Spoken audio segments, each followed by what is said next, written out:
and this is time in minutes spent reading a political blog. And we're asked to construct a frequency distribution using 3 classes.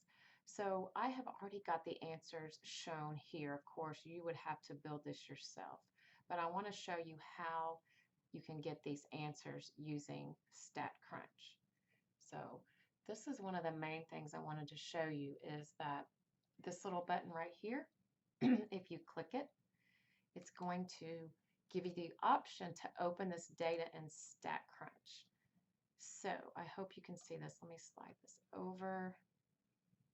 So there, isn't that nice? That automatically put all the data values into StatCrunch for you. So you didn't have to manually enter them. Then you can go to Graph, and we're going to make a histogram, and we can get all the data we need from the histogram.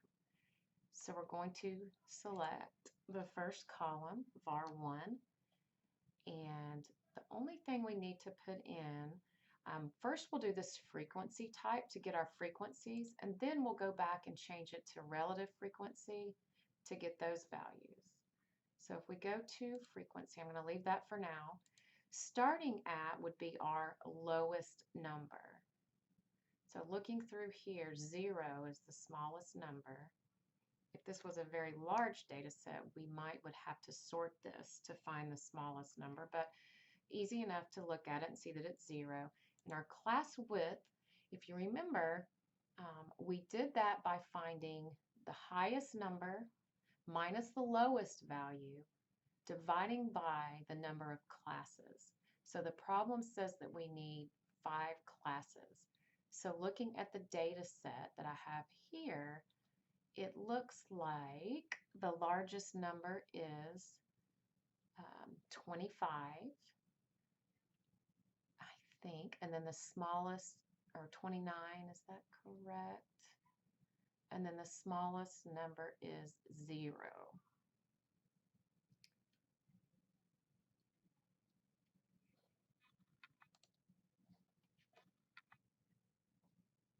So we're going to take 29 minus 0 is 29, and if we divide 29 by 5, that gives us 5.8, and we would round that up to the nearest whole number, which is 6. So our class width over here is going to be 6. And then I want to click here, value above bar. And that's going to give us the frequency value above the bar, and I'm going to hit compute. So here's everything we need.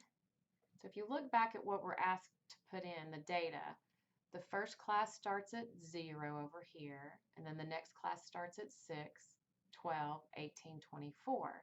And then we just go in and fill the upper class limit in here. And then our frequency counts here are coming from these counts for each class at the top of the bar. So that's where this data is coming from. And the midpoint, that would be something you would have to calculate on your own. Just find the midpoint between 0 and 5 is 2.5. And then the relative frequency is not displayed yet, but we can just go here under Options, Edit, and where it says Frequency, we want it to show the relative frequency, and hit Compute. All right, so that's giving us these frequencies, or these percentages. So in other words, 15% of the data is falling in this class. And then our cumulative frequency, we may want to go back to, well, we can just start from here. See what we've already entered here. So we have 3 up to this point. So here's 3, plus the 2 in the next class makes 5, plus the 4 in the next class makes 9, and so on. So I just wanted you to see how you can take this histogram, put it into this frequency distribution chart, and mainly I wanted to show you how handy this little button is here. It'll automatically put the data into StatCrunch for you. Let me know if you have any questions.